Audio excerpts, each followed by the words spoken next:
Nos destaques do Panorama CBN de hoje, eu conto para você que o governador do Rio de Janeiro, Cláudio Castro, diz que a investigação do assassinato de 3 médicos na Barra da Tijuca vai continuar mesmo após a polícia encontrar os corpos dos suspeitos do crime.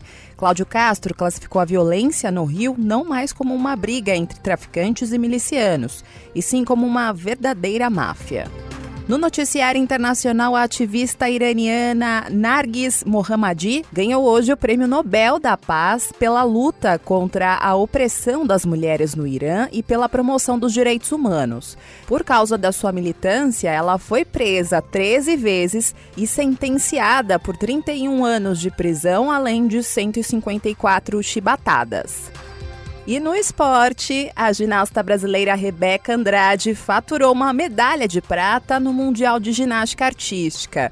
O ouro ficou com a americana Simone Biles, que retomou o posto de número 1 do mundo e, de quebra, se tornou hexacampeã da modalidade. Panorama CBN. Olá para você que está ouvindo o Panorama CBN. Eu sou a Juliana Prado e vou te contar em menos de 30 minutos tudo o que foi notícia nesta sexta-feira, dia 6 de outubro de 2023.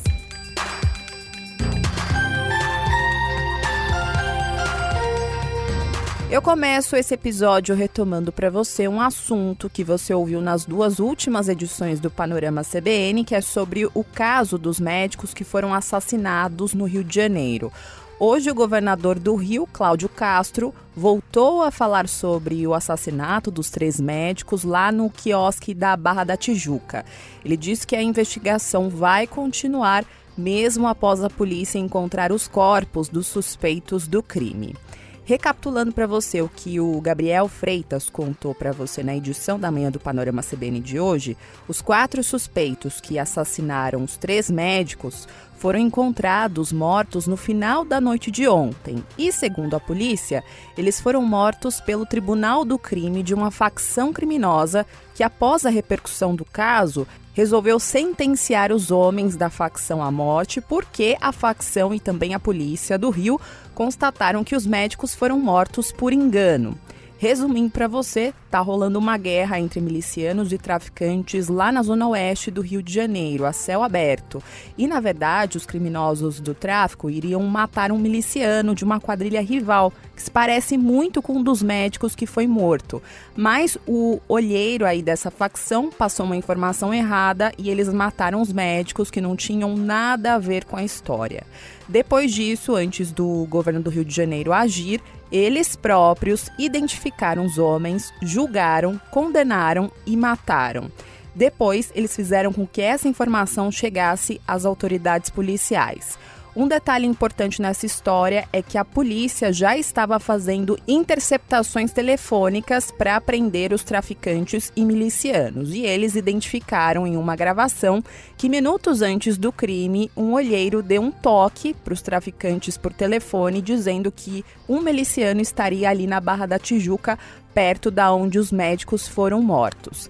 O governador Cláudio Castro disse que a polícia já apreendeu celulares que teriam sido usados na comunicação entre traficantes e chefes da facção criminosa que estão presos e ordenaram de dentro da prisão a execução dos criminosos responsáveis pela morte dos 3 médicos. As execuções aconteceram dentro do Complexo da Penha, na zona norte do Rio, que é apontado como o QG da facção. Os corpos de 3 deles já foram identificados como sendo dos suspeitos do atentado, e são eles: Felipe Mota Pereira, Rian Nunes de Almeida e Bruno Pinto Matias. De acordo com o governador do Rio, isso não afeta as investigações que vão continuar e vão ser ampliadas para descobrir quem foram os mandantes das mortes. Fazer um assassinato bárbaro desse, num lugar público, onde sabidamente era monitorado por câmeras, e depois fazer o seu próprio julgamento, julgar e punir aqueles que fizeram o crime bárbaro, é uma prova de que nós não estamos lidando somente com uma facção ou com outra facção, que nós estamos lidando com uma máfia uma organização criminosa perigosíssima. Eu queria garantir que as investigações, elas continuam. Nós não iremos parar por aqui. Não é porque se acharam corpos que as investigações vão terminar. Elas vão continuar, serão ampliadas. Os investigadores ainda procuram pelo carro que foi usado no ataque aos médicos e a suspeita é de que este mesmo veículo foi usado em outras execuções na guerra entre os traficantes e milicianos na zona oeste do Rio. Outros suspeitos ainda são procurados e a polícia investiga quem é a pessoa que viu os médicos sentados e informou aos assassinos. No meio de todo esse horror, teve uma boa notícia hoje. O médico Daniel Proença, que é o único sobrevivente desse assassinato, gravou um vídeo nas redes sociais hoje dizendo que está bem e tranquilizou familiares e amigos. Ele passou por uma cirurgia nas pernas durante 10 horas, sofreu algumas fraturas e agora ele está respirando sem a ajuda de aparelhos. Tudo isso mesmo após ele ter levado mais de 30 tiros. Pessoal, tô bem, viu? Tá tudo tranquilo, graças a Deus. Só algumas fraturas, mas vai dar certo. A gente vai sair dessa junto, tá? Valeu pela preocupação, obrigado. Já os corpos de Marcos Corsato, Diego Bonfim e Perseu Almeida foram velados hoje. A deputada federal Sâmia Bonfim, que é irmã do médico Diego Ralph de Souza, disse hoje no enterro do irmão, em Presidente Prudente, no interior de São Paulo, que vai pedir informações para a polícia para acompanhar bem de perto as investigações desse caso. Nós da família vamos pedir, através dos nossos advogados, acesso aos dados do inquérito, conforme a lei nos possibilita, para que a gente possa ter acesso às informações e acompanhar de perto todas as linhas e possibilidades de investigação da Polícia Civil do Rio de Janeiro. Mudando de assunto, eu vou levar você lá para o STF, porque hoje o ministro Alexandre de Moraes votou pela condenação de mais 6 réus pelos ataques golpistas do dia 8 de janeiro em Brasília. O Supremo começou na madrugada de hoje a análise de mais uma rodada aí das ações penais relacionadas aos ataques e à invasão da sede dos 3 poderes. Os casos estão sendo analisados em plenário virtual do tribunal. O ministro Alexandre de Moraes, que é relator desse caso, condenou os réus pelos crimes de abolição violenta do Estado Democrático de Direito, golpe de Estado, associação criminosa armada, dano qualificado e deteriorização de patrimônio tombado, e também pela destruição dos prédios históricos em Brasília. As penas propostas por Alexandre de Moraes nesta nova leva de julgamento variam de 14 a 17 anos de prisão. O ministro condenou ainda os réus a um pagamento de uma multa de 30 milhões de reais por danos morais coletivos. Como eu falei, o julgamento começou hoje e está marcado para terminar apenas no dia 16 de outubro. Nesse meio tempo, os ministros podem colocar os votos no sistema online do Supremo Tribunal Federal. Os réus dessa etapa são os executores dos atos e foram presos e identificados dentro do Congresso Nacional ou do Palácio do Planalto. Os advogados deles negam que eles tenham destruído algo dos prédios. Ainda assim, Alexandre de Moraes condenou Reginaldo Carlos Garcia, Cláudio Augusto Felipe, Jaqueline Freitas, Marcelo Lopes e Edneia Paz a 17 anos de prisão. Já Jorge Ferreira foi condenado a 14 anos de prisão pelo ministro. Lembrando para você que o Supremo Tribunal Federal já condenou 6 pessoas pelos ataques do dia 8 de janeiro. 3 casos foram analisados no plenário virtual e os 3 primeiros aconteceram no plenário físico lá no STF. A diferença é que no julgamento virtual não há o debate entre os ministros, mas os advogados também podem encaminhar sustentações orais no julgamento eletrônico. O Supremo tem adotado aí essa tática de usar o plenário virtual para dar um andamento mais rápido aos processos, embora os advogados reclamem do julgamento de casos complexos de forma eletrônica. O advogado Naue Bernardo, que conversou com a nossa reportagem sobre esse assunto, diz que a medida deve permanecer para novos julgamentos, mesmo com a OAB tendo atuado e solicitado o retorno dos casos ao plenário físico.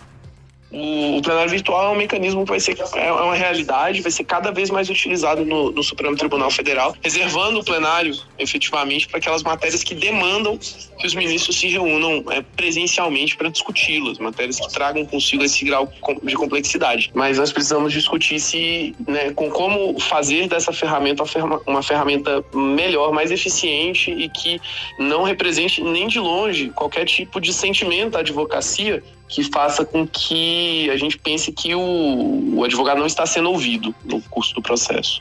Já há uma nova rodada virtual programada com mais 8 ações que vão ser julgadas no plenário virtual e está marcada para ser analisada a partir do dia 13 de outubro. Agora eu vou fazer uma pausa no noticiário para contar para você um recado do patrocinador deste podcast.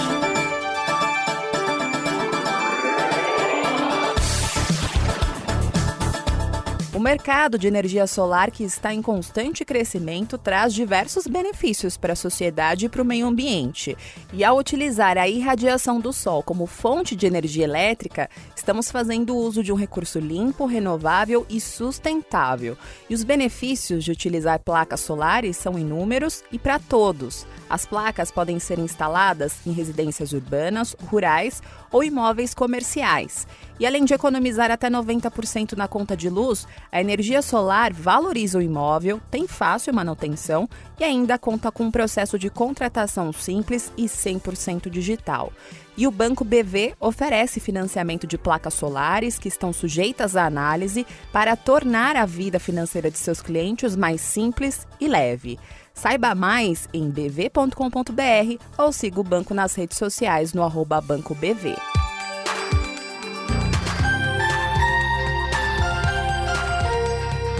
Voltando ao noticiário, eu trago informações sobre as chuvas que atingem Santa Catarina desde o início da semana.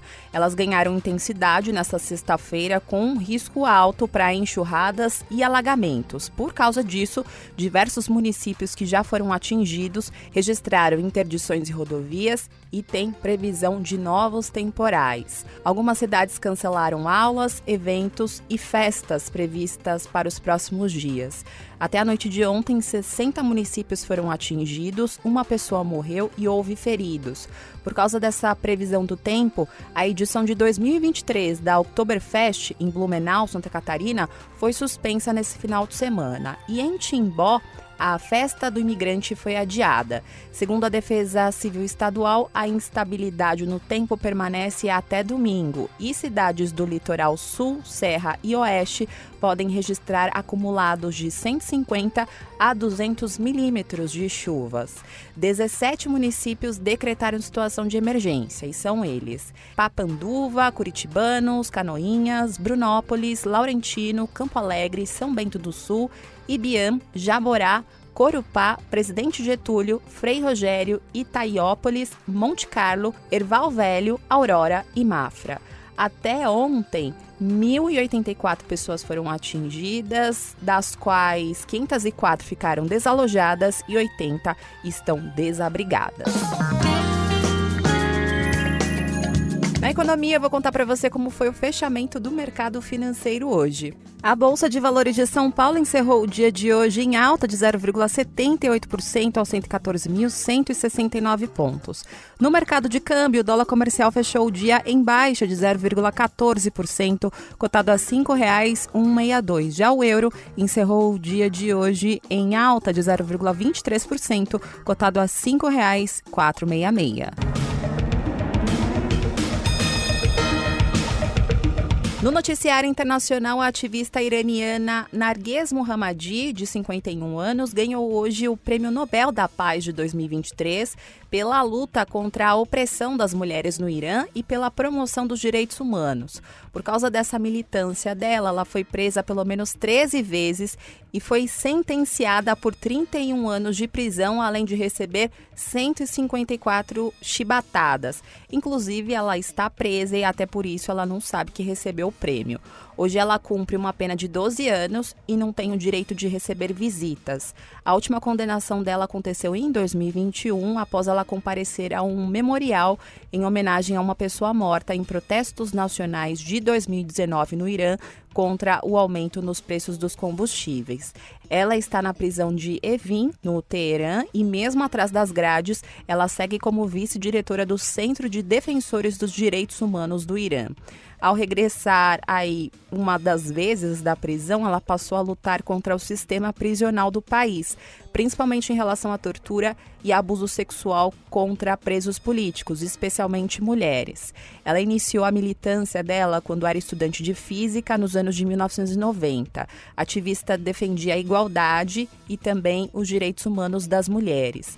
E toda essa luta aí de Mohammadi levou a se tornar um dos principais nomes da revolução que começou com a morte da Mahsa Amini no ano passado. A jovem de 22 anos, você deve se lembrar dessa história, viajava de férias com a família pelo Irã quando ela foi abordada pela polícia da moralidade, que fiscaliza o cumprimento das normas de vestimentas impostas às mulheres iranianas, e ela foi presa por uso incorreto do véu, segundo a polícia. 2 dias depois, ela, sob custódia policial, foi internada em estado grave, com lesões na cabeça, e acabou morrendo no hospital.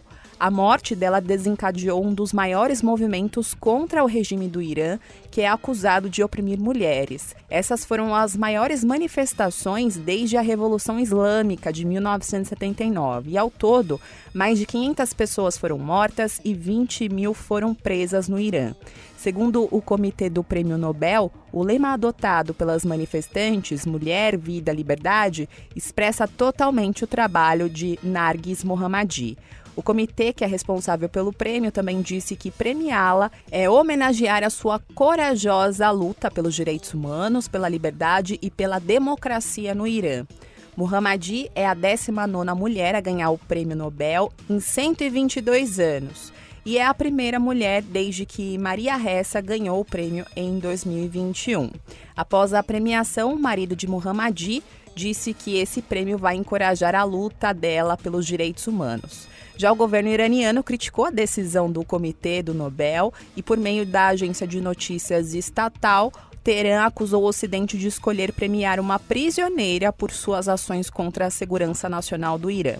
A ONU hoje cobrou o Irã que liberte a defensora dos direitos humanos. Segundo a Organização das Nações Unidas, a prisão de Narges Mohammadi é emblemática sobre os enormes riscos que correm as mulheres que defendem os direitos humanos no Irã.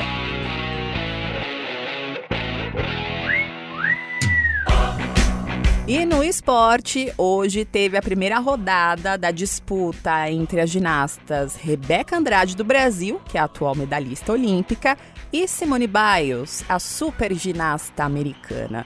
E hoje na Copa do Mundo de Ginástica Artística, que está acontecendo na Bélgica, Rebeca Andrade não conseguiu repetir o ouro do ano passado e ficou com a prata no individual geral da Copa do Mundo, que acontece na Antuérpia.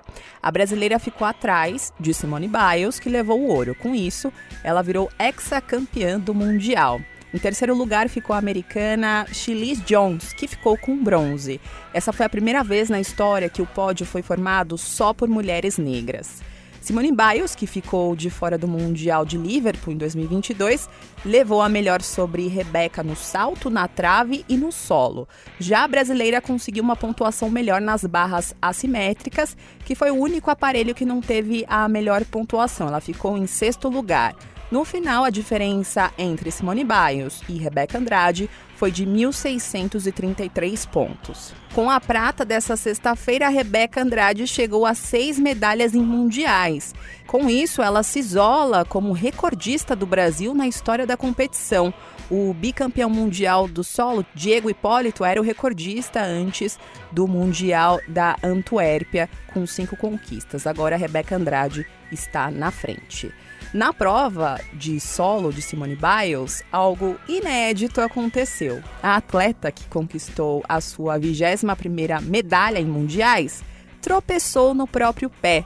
Eu disse que é algo inédito porque Simone Biles é a perfeição em forma de atleta, ela não erra nada. Então esse tropeção saiu um pouquinho aí do nível de excelência de Simone Biles, mas mesmo com esse deslize não foi o suficiente para retirar dela a melhor pontuação do Mundial. O Brasil também teve a participação de Flávia Saraiva nas finais, ela ficou na 15ª posição entre 24 atletas e o Brasil já tinha conquistado essa semana a medalha de prata por equipes no feminino e também a vaga olímpica na quarta-feira, né? Antes, o melhor resultado das atletas havia sido o 4º lugar em Liverpool.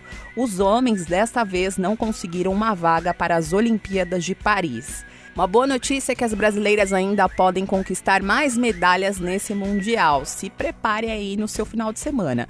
Nesse sábado começam as finais por aparelhos. Rebeca Andrade compete no salto e no domingo ela retorna para a final da trave e também do solo. Simone Biles também vai competir tanto no sábado quanto no domingo.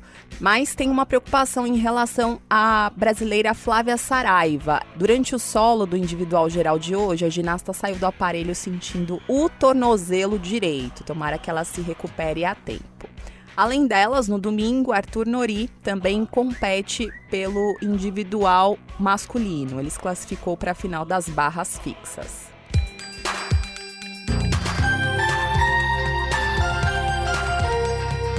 Vamos saber o que aconteceu nesta semana lá nas terras do Odorico Paraguaçu?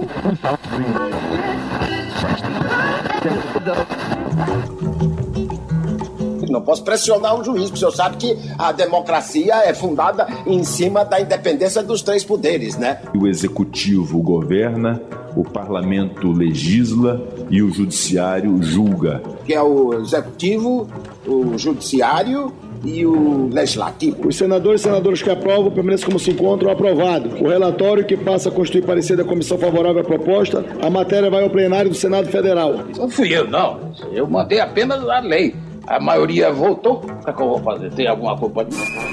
Pra frente, Sucupira! Traficantes de tóxico em Sucupira. Ao se permitir ou ao se legalizar o porte de drogas para uso pessoal, de quem se irá comprar a droga? De um traficante de drogas que pratica um crime gravíssimo equiparado a hediondo. Sem a criação de um programa de saúde pública governamental a partir da discussão no Congresso Nacional, é uma invasão de competência do Poder Legislativo. O que ele pretende é promover o saneamento moral de Sucupira. É um homem às direitas.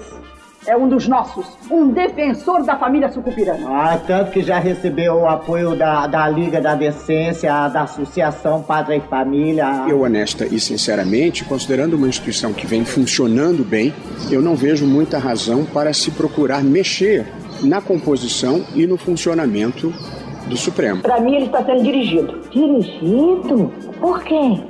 Pela extrema esquerda. Tem dedo de comunista nessa história. E o nazi é inocente e útil. Os 3 poderes são guardiões da Constituição Federal. E a sua guarda começa pela harmonia.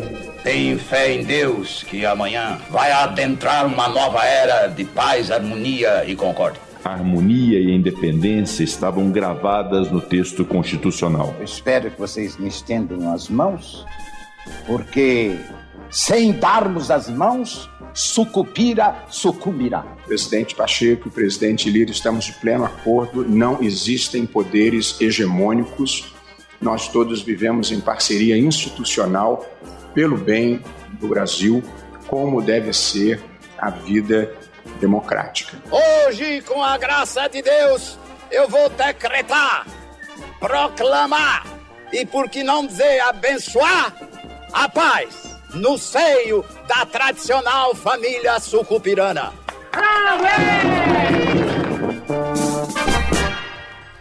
As falas do bem-amado foram cedidas pelo acervo da TV Globo. O texto é de Dias Gomes e a interpretação é de Paulo Gracindo. A edição é de Edmilson Fernandes e Cláudio Antônio. Panorama CBN. Agora eu vou indo nessa. Muito obrigada pela companhia de hoje. O roteiro e a produção deste episódio foram feitos por mim e a sonorização é do Anderson Wendel, o Tico. E você pode me encontrar lá nas redes sociais, no @Juliana_Deprado no Twitter e no Insta é só procurar por @JulianaDeprado.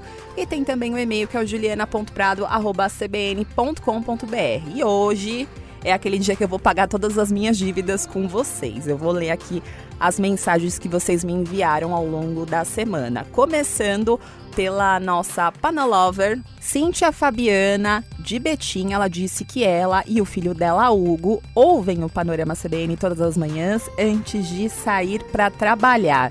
Ela disse o seguinte: sabemos da importância de estar sempre bem informado no dia a dia e a informação nos leva a uma participação ativa na sociedade, tomar decisões informadas e se adaptar às mudanças em um mundo em constante evolução. Perguntei aqui para ela quantos anos tem o Hugo. Ela disse que tem 27 anos. Disse que tanto ela quanto o Hugo são muito fãs do Panorama.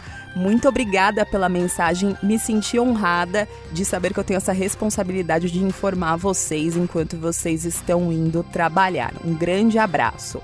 Outro ouvinte que mandou mensagem aqui foi o Panolover César Augusto, que disse que realmente o ano de 2023 tá passando rápido pra caramba, mas diz que ainda temos 4 feriados até o Natal e disse pra eu ter muita calma, porque na segunda-feira, né, quando a gente entrou em outubro, eu falei que a gente já tava na reta final do ano, né?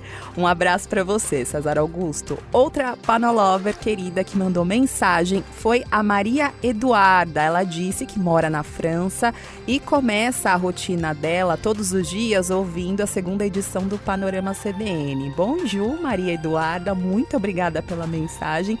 Ela diz que sabe até de cor as minhas falas. Inclusive, ela mandou um vídeo dela imitando a minha abertura aqui do Panorama CBN. Eu dei muita risada. Muito obrigada, viu, Maria Eduarda? Um grande beijo pra você, diretamente aqui do Brasil. E se cuide aí na França, hein? E não se esqueça que na segunda-feira tem edição da manhã do Panorama CBN, a partir das 7 horas da manhã, com o querido Gabriel Freitas. Combinado? Beijos pra você e até mais!